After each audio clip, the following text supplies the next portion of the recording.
Très bien. Attends que j'ai tout oublié. Hola amigo, ¿cómo estás? ¿Qué tal? ¿Qué cuentas? Bref, j'espère que tu vas bien. Aujourd'hui, on se retrouve avec Rosmary, Hola. que vous connaissez sûrement, ou peut-être, qui est vénézuélienne, qui a une chaîne YouTube qui s'appelle Progrès Espagnol, où elle aide les gens qui veulent apprendre l'espagnol, les Français, les francophones qui veulent apprendre l'espagnol plutôt au niveau avancé. Si. Voilà.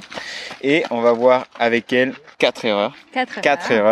4 erreurs fréquentes chez les débutants en espagnol. Oui, on va commencer avec une erreur de prononciation que je retrouve beaucoup chez mes élèves et c'est la prononciation du S en espagnol. Normalement, quand on a un seul S en français au milieu de mots, on prononce Z.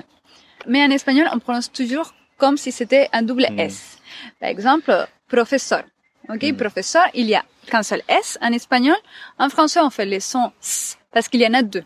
Ok, mais en espagnol, c'est toujours un seul S. Par exemple, casa. Ok, normalement, on dit casa. Quand on commence en espagnol, c'est une erreur. Pareil pour les Z. Les Z en espagnol, on a deux prononciations. Il y a la prononciation espagnole qui est th, un peu comme les TH anglais. Qui se fait plutôt en Espagne, en général. Et par exemple, zapato. Ok, zapato. Jamais des zapato. Non, on ne le fait pas. Et aussi le X. Le X en espagnol, c'est comme dans le mot taxi. Par exemple, examen, extraordinario, exótico. ¿Okay? En vez de decir examen, Exacto. hay que pronunciar solamente una S, examen. Examen. Ce sont les trois erreurs plus courantes dans la prononciation chez les francophones, à part le typique R et le typique J qui valent une autre vidéo. Donc, pour résumer, le Z, le S en espagnol, ça va être ce, ou alors feu pour le Z si vous êtes en Espagne, ou dans certaines régions. Et pour le xe, donc le X, qu'on va dire xe, par exemple dans examen, on va dire xe, donc comme dans taxi. Taxi, examen, excepto, extraordinario. Extraordinario. Voilà. Muy bien. La deuxième erreur, c'est le mot 500. Ok, c'est le chiffre plutôt 500.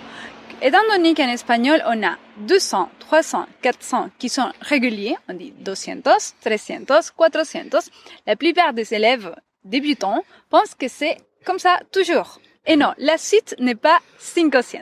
Ouais. La suite est 500. Et moi, j'aime bien dire que c'est la même racine que le chiffre 15.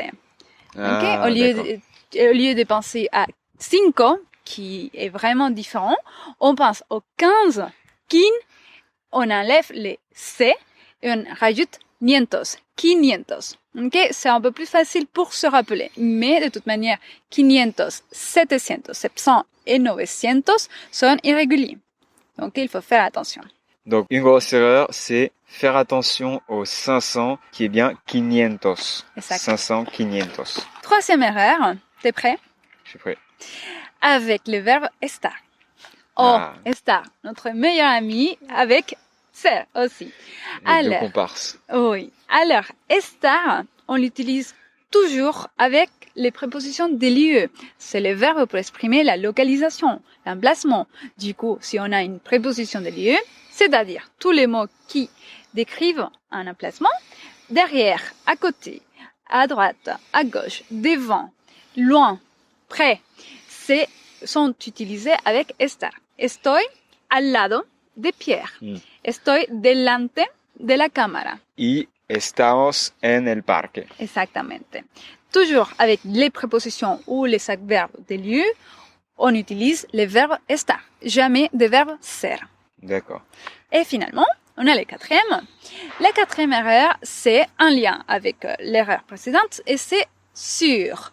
En français, quand on parle de la technologie et on veut placer quelque chose sur Internet, sur Google, sur YouTube, on dit sur. En espagnol, non. Normalement, la traduction de sur est en espagnol. Par exemple, l'information est sur la chaîne de Pierre.